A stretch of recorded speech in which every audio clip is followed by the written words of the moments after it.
মে 2025 আমার এখানে বৈষ্ণব সভা হচ্ছিল আমাদের বাড়িতে। বৈষ্ণব সভার নাম করে এখানে বাপ নেয় ভক্তি করি দেখিয়েছে রত্নমোদক গীতামোদক যেহেতু আছে সমষ্টিমোদক। এখানে আমার যে মোবাইল চার্জ দিই সেটা তার নিয়েছে শুভদীপ মোদক, বাড়ি আগরতলা, নোয়াগাঁও, নোয়াগাঁও।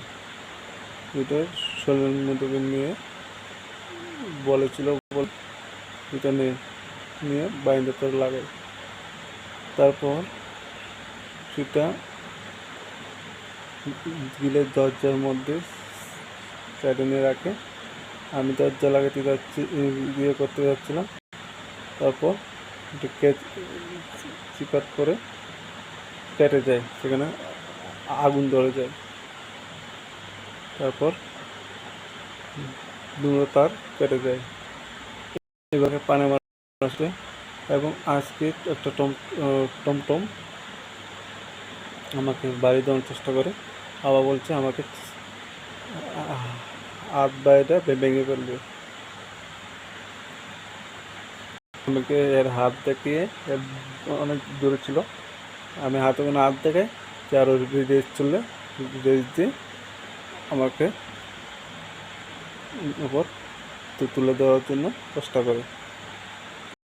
এবং আরও ঘটনা হয়েছে, তার জন্য আমি পড়াশোনা চাপাতে দিচ্ছি। পড়াশোনার জন্য কত বিদ্যানিত অবস্থা নেই।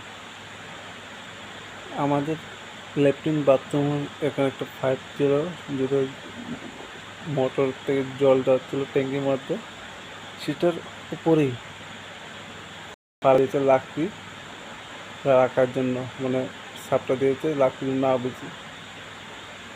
তো পালাটা একটু এদিকে দিতে পারতো, দেয়নি। একবারে পাইপের লগে নিয়ে যে কোনো সময় পাইপটা ফেটে যেতে পারে। তো বানালে ওটা চালটা আপ ডাউন করলে ফেটে যেতে পারে।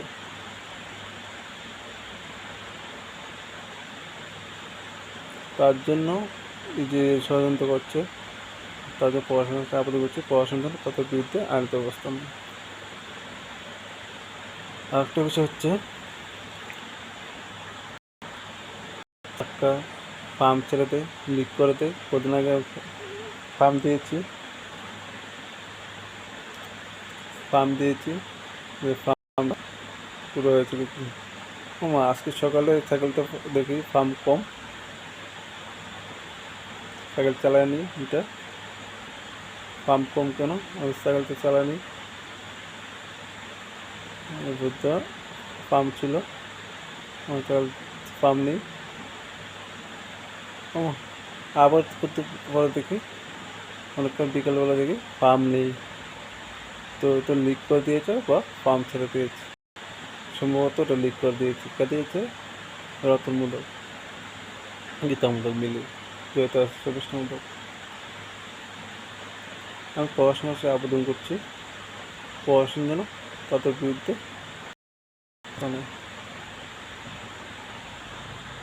আরেকটা বিষয় হচ্ছে, আমি রীতা দাসের বাড়িতে যাচ্ছি না বলে আমাকে বলে শরীরের মতো পাগল বানাতে ঢুকাবে।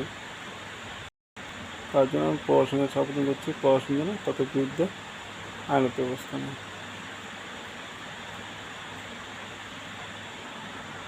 আর আমার তুলে আশা দিয়েছিল, তুলে ছেড়ে দিল, তুলে ছেড়ে দেয়। বুঝতে পরে আমি এখনও কোমর ব্যথা আছে। তার জন্য পড়াশোনা আবেদন করছি, পড়াশোনার জন্য আইনত ব্যবস্থা নেই। এবং তোমাদের বলছে তুই তো যেমন তোর তো আমি পাগল ঢুকিয়েছি, তুই পিতা করতে পারবি। আবার বলে বাইরে থেকে চলে যাবে। কেন? আমাকে হুমকি দিচ্ছে যে আমি না খেয়ে মরতে হবে, তার জন্য আমি পড়াশোনা আবেদন করছি, পড়াশোনার জন্য তাদের বিরুদ্ধে আইনত ব্যবস্থা নেই। জয় হিন্দ।